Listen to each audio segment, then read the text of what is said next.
Hello friends, welcome back to my channel. Friends, आज हम कथा सुनेंगे अध्याय 11 के बारे में। कथा सुनने के लिए आप सभी का बहुत बहुत धन्यवाद। फ्रेंड्स, आज का महत्तम है अध्याय 11। फिर उसके बाद एक ऐसी कथा सुनेंगे जो आपके जीवन के लिए बहुत काम आने वाली है और हर जगह हर जगह आपके बहुत काम आएगी। इस कहानी को आप शेयर ज़रूर कीजिएगा। राजा शनिक ने कहा, महामुनिसा के द्वारा चंद्रभागा नदी के तट पर सूर्य नारायण की जो स्थापना की गई है वह स्थान आदिकाल से तो नहीं है, फिर भी आप उस स्थान के महात्म्य का इतना वर्णन कैसे कर रहे हैं, इसमें मुझे संदेह हो रहा है। समंतनु मुनि कहने लगे, हे भरत, वहाँ पर सूर्य नारायण का स्थान तो सनातन काल से है। सांब ने कहा, उस स्थान की प्रतिष्ठा तो बाद में की है। इसका हम संक्षेप में वर्णन करते हैं, आप भी प्रेम पूर्वक उसे सुनिए। इस स्थान पर ब्रह्म स्वरूप जगत स्वामी भगवान सूर्य नारायण ने अपने मित्र रूप में तप किया है। वे ही अव्यक्त अच्युत परमानंद भगवान सूर्य सभी देवताओं और प्रजा की सृष्टि करके स्वयं 12 रूप धारण कर अतिथि के गर्भ से उत्पन्न हुए हैं। इसी कारण उनका नाम आदित्य पड़ गया। इंद्रधाता पर्जन्य पूषा त्वष्टा आयुर्वाणा कुमो प्राप्त है। इनमें से प्रथम इंद्र नामक मूर्ति देवराज में स्थित है, जो सभी दैत्यों और दानवों का संहार करती है। दूसरी धाता नामक मूर्ति प्रजापति में स्थित होकर सृष्टि की रचना करती है। तीसरी पुर्जन्य नामक मूर्ति किरणों में स्थित होकर अमृत वर्षा करती है। पूषा नामक चौथी मूर्ति मंत्रों में अव्यय स्थित होकर प्रजा पोषण का कार्य करती है। पांचवी त्वष्टा नाम की जो मूर्ति है वह वनस्पतियों और औषधियों में स्थित है। छठी मूर्ति अरमा प्रजा की रक्षा करने के लिए पूर्व में स्थित है। सातवीं भंग नामक मूर्ति पृथ्वी और पर्वतों में विद्यमान है। आठवीं विवश नामक मूर्ति अग्नि में स्थित है और वह प्राणियों में भक्षण किए हुए अन्न को बचाती है। नवी अंशु नामक मूर्ति चंद्रमा में अवस्थित है, जो जगत को प्यार करती है।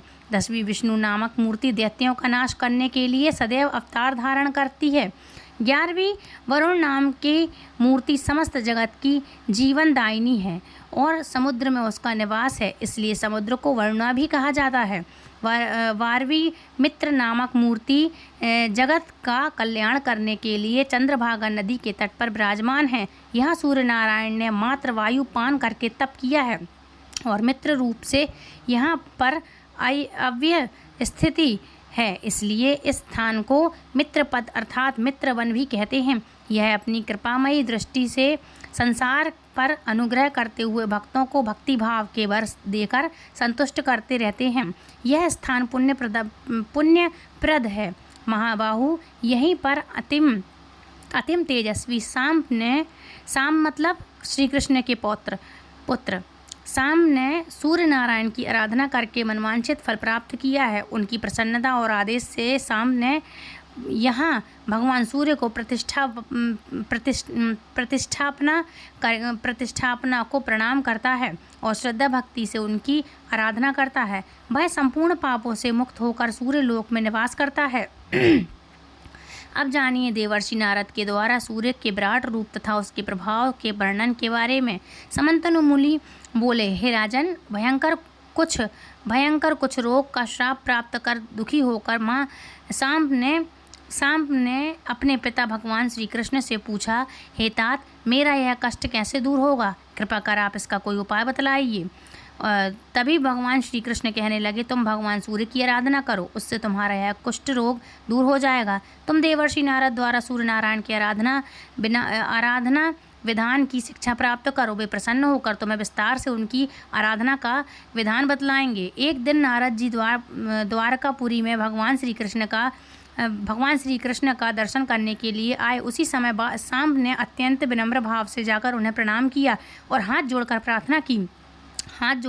प्रार्थना करने लगे कि हे महामुने, मैं आपकी शरण में हूँ।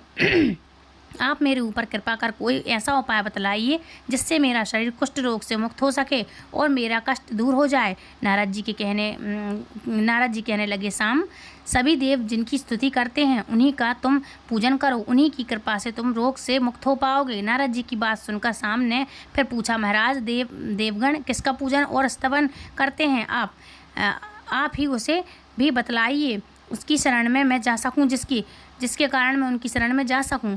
यह शाम अग्नि मुझे दग्ध कर रही है, ऐसा कौन देवता है जो कृपा करके मुझे बतलाइए, मुझे इस विपत्ति से मुक्ति करा सके जो। तब नारद जी कहने लगे, पुत्र, समस्त देवताओं के पूज्य नमस्कार करते हैं, करने योग्य और निरंतर स्तुति योग्य भगवान नारायण ही हैं। तुम उनके प्रभाव को सुनो। किसी समय समस्त लोकों में विचार करता हुआ मैं सूर्य लोक में जा पहुंचा। वहां मैंने देखा कि देवता, गंधर्व, नाग, यक्ष, राक्षस और अप्सराएं सूर्य नारायण की सेवा में लगे हुए हैं। गांधर्वी गीत गा रहे हैं और अप्सराएं नृत्य कर रही हैं। राक्षस, यक्ष तथा नाग शस्त्र धारण करके उनकी रक्षा करने के लिए वहां पर खड़े हुए हैं।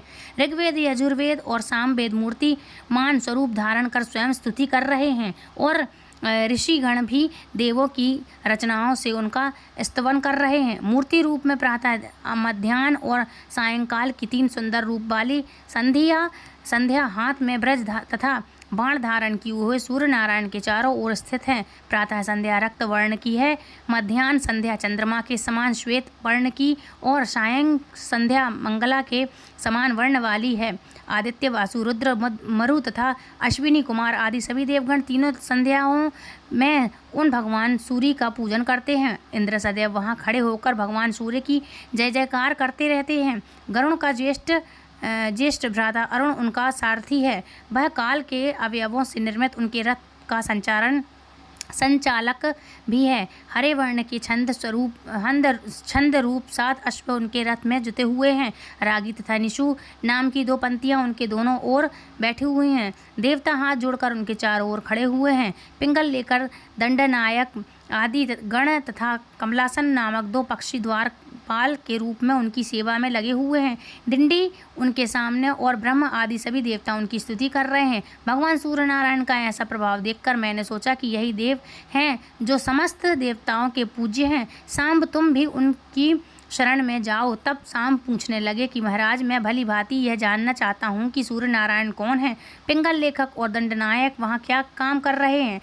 कमलासन पक्षी कौन हैं? उनके आगे स्थित रहने वाले दंडी कौन हैं? और वे कौन कौन से देवता हैं जो उनके चारों ओर खड़े हुए रहते हैं? मुनिवर, कृपा कर आप इन सब का तत्व अच्छी तरह से वर्णन कीजिए, जिससे मैं भी सूर्य नारायण के प्रभाव को जानकर उनकी शरण में जा सकूं। तब देवर्षि नारद कहने लगे, सांब, अब मैं सूर्य नारायण के महात्म्य का वर्णन कर रहा हूँ, तुम भी उसे ध्यानपूर्वक सुनो। विवस्वान देव अवयुक्त कारण, नित्य संत और असत्य स्वरूप है, जो तत्व चिंतक पुरुष हैं। वे उनको प्रधान और प्रकृति कहा करते हैं। वे गंध, वर्ण तथा रस से हीन और शब्द और स्पर्श रस से रहित हैं। वे जगत की योनि तथा सनातन पर ब्रह्म हैं। वे सभी प्राणियों के नियंता हैं। वे अनादि, अनंत, अज, सूक्ष्म, त्रिगुण, निराकार तथा अजीव हैं। उन्हें परम पुरुष कहा जाता है। उन्हीं महात्मा भगवान सूर्य से समस्त जगत परिवापत उन परमेश्वर की प्रतिमा ज्ञान और वैराग्य लक्षणों वाली है। उनकी बुद्धि धर्म और ऐश्वर्य को प्रदान करने वाली है। बाही बुद्धि कही जाती है। उन अव्यक्त की जो भी इच्छा होती है वह सब उत्पन्न होती है। वे ही सृष्टि के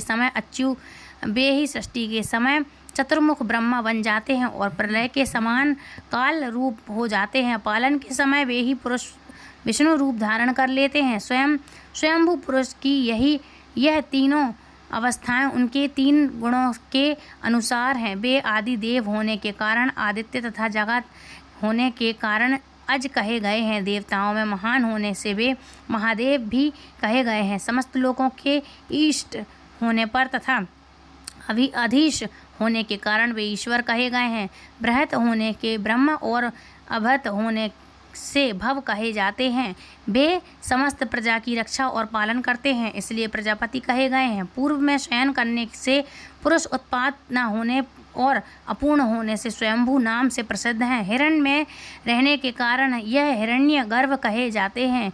यह दिशाओं के स्वामी, ग्रहों के इष्ट, देवताओं के भी देवता होने से देव तथा दिवाकर भी उन्हें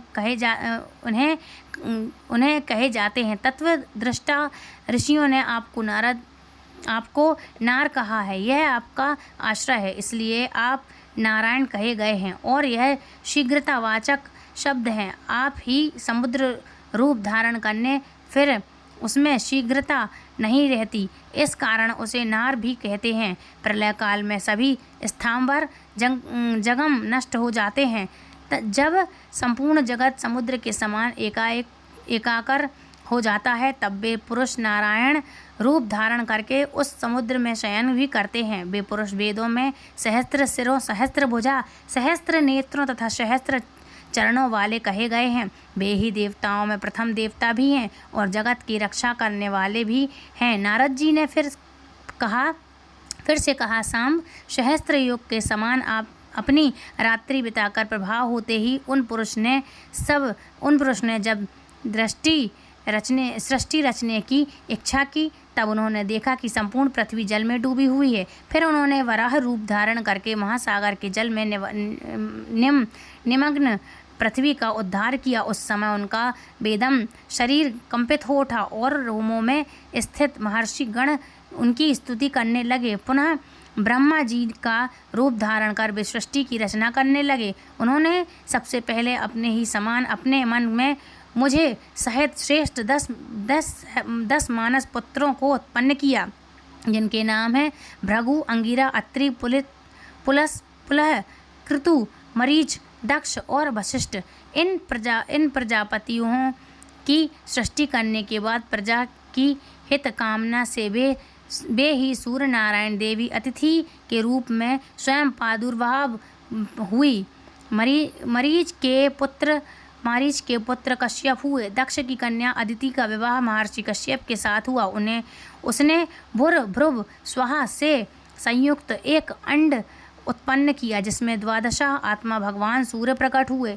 इस सूर्य मंडल का व्यास 9,000 योजन है। 27,000 योजन उनकी परिधि है। जिस प्रकार कदम का फूल चारों ओर केसर से व्याप्त रहता है, ठीक उसी प्रकार सूर्यमंडल अपनी किरणों से परिवर्तनों से वाला पुरुष, जिसको परमात्मा कहते हैं, इस तेजोमय मंडल के बीच में स्थित हैं और वह अपनी सहस्त्र रणों द्वारा नदी, समुद्र, हरत, कूप आदि से जल को ग्रहण कर लेता है। सूर्य की प्रभा रात के समय अग्नि में प्रवेश कर जाती है, इसलिए रात में अग्नि दूर से ही दिखाई देने लगती है। सूर्योदय के समान वहीं प्रभाव पुनः सूर्य में प्रविष्ट हो जाती है। प्रकाश वक्ता अग्नि में भी इस प्रकार सूर्य और अग्नि एक दूसरे को आया किया करते हैं। शाम होती किरणों गौ, रश्मि, गवस्थी, अभिश्रुति, नाड़ी, दधि, सांध्य, मयूख, भानु, अंशु, साची, सुपर्ण, कर तथा पाद ये भी भगवान सूर्य की किरणों के नाम कहे गए हैं, जो संख्या में 1000 हैं। इनमें से 400 किरणें वृष्टि करती हैं, अर्थात बारिश करती हैं, जिनका नाम चंदन है। इन किरणों का स्वरूप अमृत है, अमृतम है। 300 किरणें हमको बहत करती हैं और उनका नाम चंद्र है और वर्ण पीत है। शेष 300 शुक्ल नाम वाली किरणें धूप की सृष्टि करती हैं। इस किरणों के अलावा भगवान सूर्य की और अन्य जो भी किरणें हैं, उनके जो नाम हैं, उनका वर्णन आप आने वाले अध्याय में सुनेंगे। फ्रेंड्स, अब सुनिए आज की कहानी।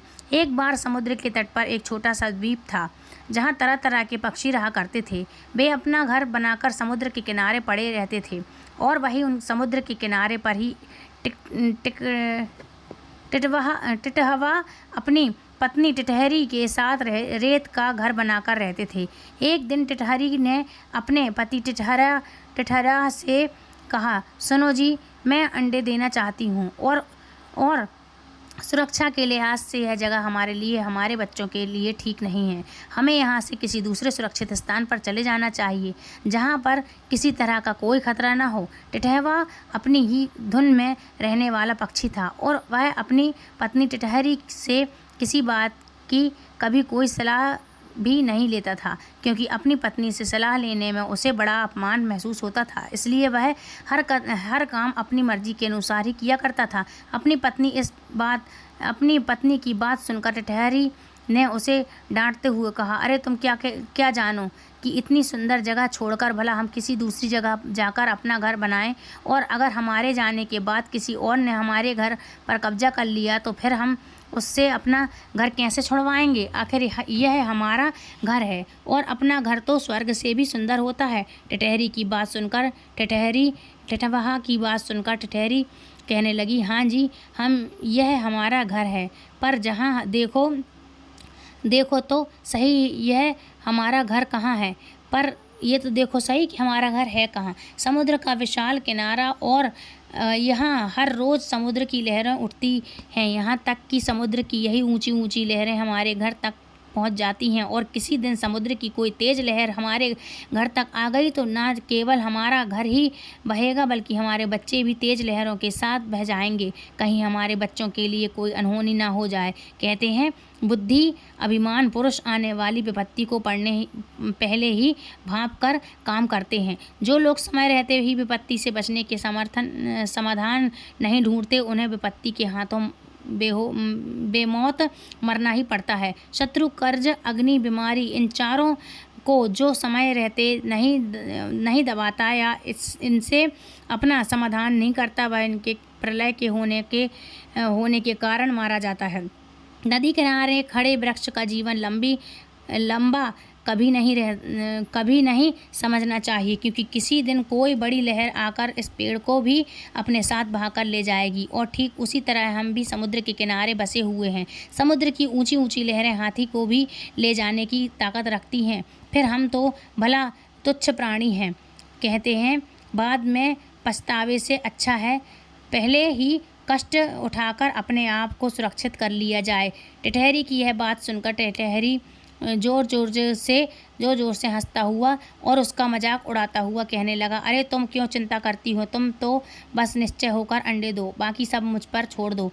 जो मनुष्य योग अयोग का निर्णय करने की क्षमता रखता हो, शक्ति रखता हो और शत्रु को पराजित करने का उपाय जानता हो, वह कभी भी संकट में फंसने पर दुखी नहीं होता। बुद्धिमान के लिए कोई भी काम, कोई भी मुश्किल कठिन नहीं होती। मेहनती व्यक्ति के लिए कोई भी लक्ष्य कभी दूर नहीं होता। विद्वान के लिए कोई भी जगह विदेश नहीं होती और मीठी बोली बोलने वालों के लिए कभी कोई पराया नहीं होता। और रही बात समुद्र की, तो उसमें इतनी हिम्मत कहाँ कि वह हमारे बच्चों को नुकसान पहुँचाने की भी सोच सके। और अगर समुद्र ने ऐसी कोई कोशिश भी की तो मैं उसका सारा पानी सुखाकर उसके अस्तित्व को ही मिटा डालूँगा। तुम यहीं बेफिक्र होकर अंडे दो। तब टिटहरी बहुत ही मायूस होकर अपने पति टिटहरे से कहने लगी, स्वामी, यह तो तुम कुछ ज़्यादा ही छोटे मुँह बड़ी बात कर रहे हो। यह 4 काम आंखें बंद करके करना या घमंड में भरकर करना मूर्खता की श्रेणी में आते हैं। पहला, अनुचित काम करना। दूसरे, अपना चाहने वालों के विरोधी बन जाना। तीसरा, अपने से शक्तिशाली को स्पर्धा करना, उससे झगड़ा करना। चौथा, हर प्रकार की स्त्रियों पर विश्वास कर लेना। प्रिय श्रोताओं, यह चारों काम मृत्यु का प्रवेश द्वार कहलाते हैं, इसलिए सोच समझकर काम करने के लिए सलाह दी जाती है। उस घमंडी टिटहरे ने अपनी पत्नी की एक भी सलाह नहीं मानी और उल्टा वह तो अपनी पत्नी के समुद्र को ही भला बुरा कहने लगा।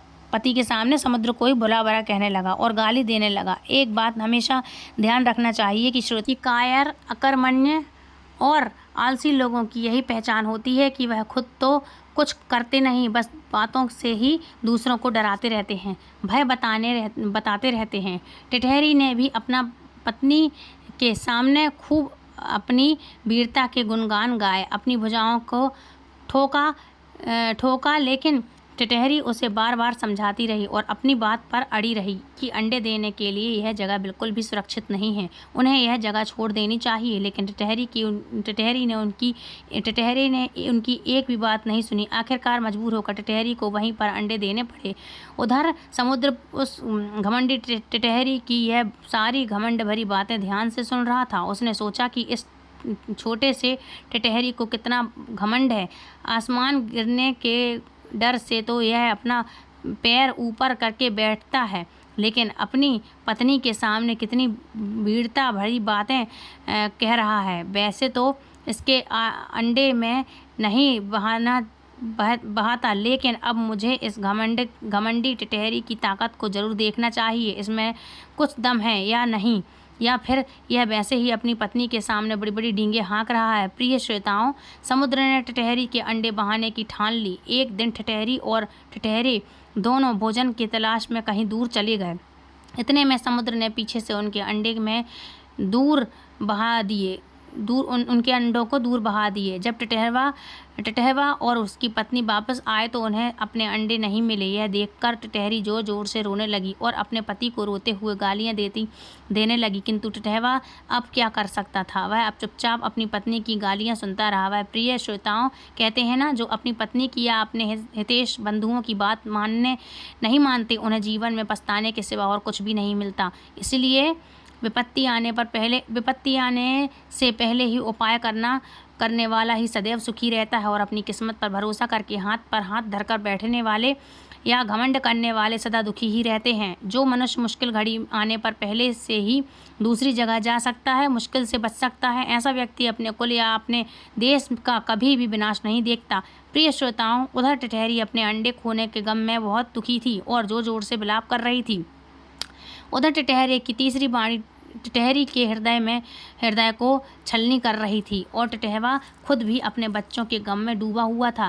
टिटहरी के इस प्रकार रोता देखकर टिटहरी उसे समझाने लगा कि प्रिय, तुम दुखी मत हो, तुम चिंता मत करो, अब मैं कुछ भी करके तुम्हारे अंडे जरूर वापस लेकर आऊँगा। इतना कहकर गुस्से से भरकर वह टिटहवा अब समुद्र को ही चमकाने लगा। जब टिटहवा गुस्से में भरकर जोर जोर से चिल्लाते हुए समुद्र से कहने लगा, रे दुष्ट समुंदर, तूने व्यर्थ ही मेरे बच्चों को बहाकर मेरे क्रोध को भड़काया है और इसका परिणाम अब तेरे लिए बिल्कुल भी अच्छा नहीं होगा। टिटहरी की यह बात सुनकर अब टिटहरी अपने पति को कहने लगी, मूर्ख स्वामी, तुम समुद्र से बैर बांधकर भला कौन सा बड़ा काम करोगे? विद्वान लोग कहते हैं, शक्तिशाली के सामने कमजोर आदमी का गुस्सा करना दुख के लिए ही ताकत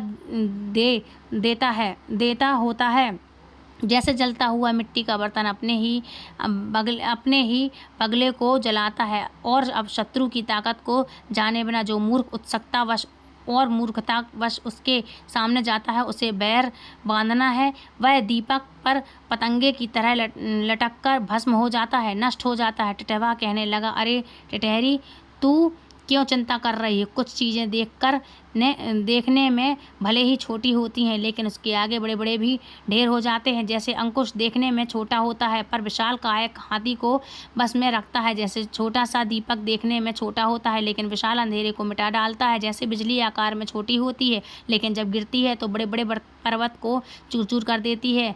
पलवान वही होता है जिसमें तेज होता है। और प्रिय, अब तुम मेरी ताकत को देखो, अपनी छोटी सी चोंच में।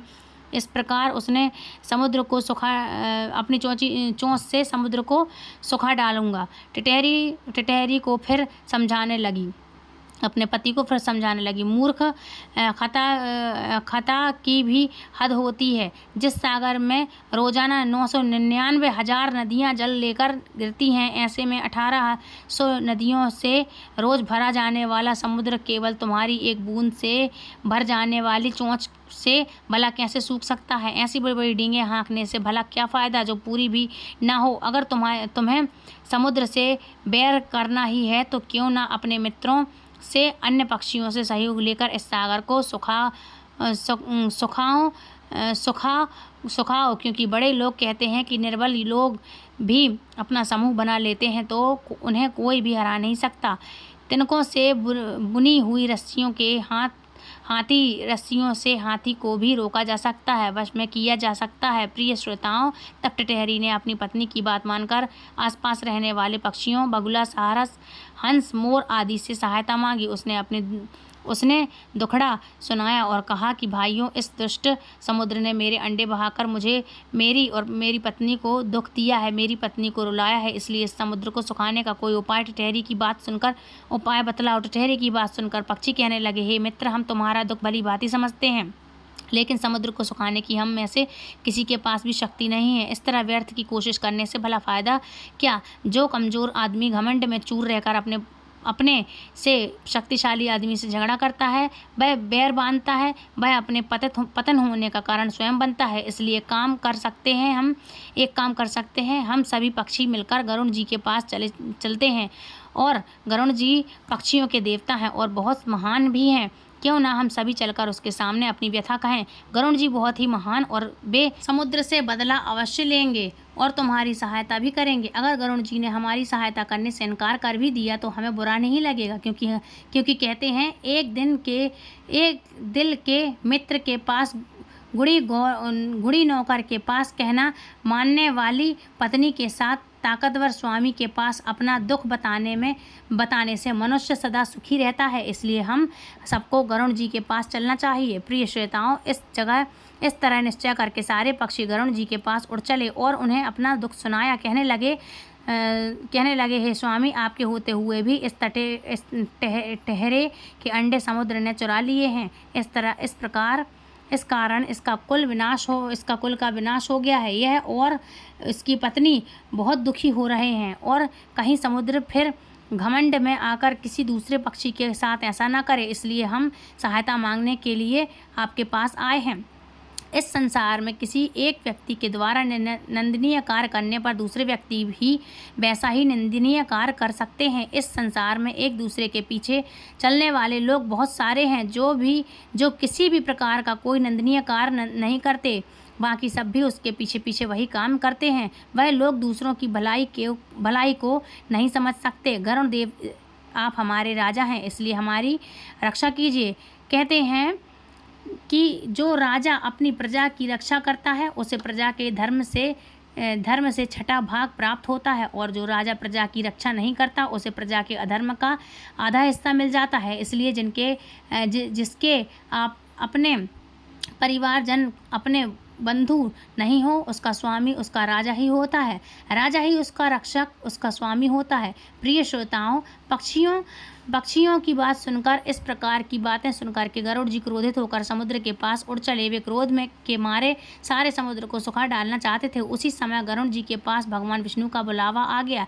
एक दूत ने गरुड़ जी को भगवान विष्णु का संदेश सुना दिया, लेकिन गरुड़ जी ने भगवान के पास जाने से इनकार कर दिया और उसने दूत को अपना संदेश कहलवाया कि तुम भगवान विष्णु से कहना कि इस समय मेरी प्रजा मुश्किल में है, इस समय मेरी प्रजा पर विपत्ति आई हुई है और मैं अपनी प्रजा की रक्षा करने के लिए इस विशाल समुद्र को सुखा देना चाहता हूँ। गरुड़ जी की यह बात सुनकर भगवान विष्णु के पार्षद ने सोचा कि आज इन्हें क्या हो गया है, जो यह भगवान विष्णु का संदेश भी अनसुना कर रहे हैं। तब पार्षद ने सोचा कि इस गरुड़ ने तो भगवान के प्रति कभी कोई ऐसी बात कही ही नहीं। कि फिर उसने पूछा कि भाई जरा बताओ तो सही, भगवान ने तुम्हारा ऐसा कौन सा अपमान किया है जो तुम इतने क्रोधित हो रहे हो और भगवान के पास जाने से इनकार कर रहे हो। तब गरुड़ ने कहा, भगवान ने कोई अपमान नहीं किया, लेकिन इस समुद्र ने टिटहरी के अंडे बहा दिए और समुद्र तो भगवान का ही घर होता है। तुम जाकर भगवान से कहो कि वे समुद्र टिटहरी के अंडे वापस लौटाने के लिए कहे, नहीं तो आज से मैं भगवान का कोई सेवक नहीं हूँ। उधर गरुड़ जी का संदेश सुनाकर भगवान भी सोचने लगे, गरुड़ का रूठना भी जायज़ है, इसलिए क्यों ना मैं खुद जाकर गरुड़ को बुलाकर लाऊं। क्योंकि प्रिय श्रोताओं, जो व्यक्ति अपनी उन्नति चाहता है, ऐसे अज्ञानी को खानदानी सेवक की बेइज्जती नहीं करनी चाहिए, बल्कि ऐसे लोगों का पुत्र की तरह पालन पोषण करना चाहिए। और एक बहुत महत्वपूर्ण बात कही जाती है कि अगर राजा प्रजा होती है तो वह अपने सेवकों को केवल धन देता है, परंतु सेवक को अगर इज्जत मिलती है तो वह अपने प्राण देकर भी स्वामी का उपकार चुकाता है। प्रिय श्रोताओं, इस भगवान गरुण जी को मानने के उद्देश्य से गरुण को साथ लेकर के समुद्र के पास पहुंचे और कहने लगे, समुद्र देव, या तो तुम टिटहरी के अंडे वापस लौटा दो, नहीं तो हम तुम्हें सुखा देंगे। भगवान को अग्नेयास्त्र ताने देकर समुद्र हाथ जोड़कर भगवान से कहने लगा, प्रभु आप ऐसा कष्ट मत उठाइए, आप ऐसा मत कीजिए, मैं अभी टिटहरी के अंडे वापस किए देता हूँ। ऐसा कहते ही समुद्र ने टिटहरी के वह अंडे उन्हें वापस कर दिए। यहाँ पर एक बात सभी को ध्यान जरूर देनी चाहिए, शत्रु छोटा हो या बड़ा हो, है ना, उसको कभी कम नहीं आंकना चाहिए, है ना। तो जैसे समुद्र टिटहरी से हार गया, है ना, उसको मुँह की खानी पड़ी। यह कहानी आपको कैसी लगी ये बताती है, लेकिन ये कहानी कि आपका शत्रु बड़ा हो या छोटा हो, आपको हमेशा सावधान और सतर्क रहना चाहिए। किसी का बिना बेवजह किसी का गलत ना करें। और फ्रेंड्स, ये कहानी आपको कैसी लगी तो प्लीज़ कमेंट बॉक्स में मुझे ज़रूर बताइएगा। मिलती हूँ ऐसी इंटरेस्टिंग जानकारी के साथ, तब तक के लिए राधे राधे।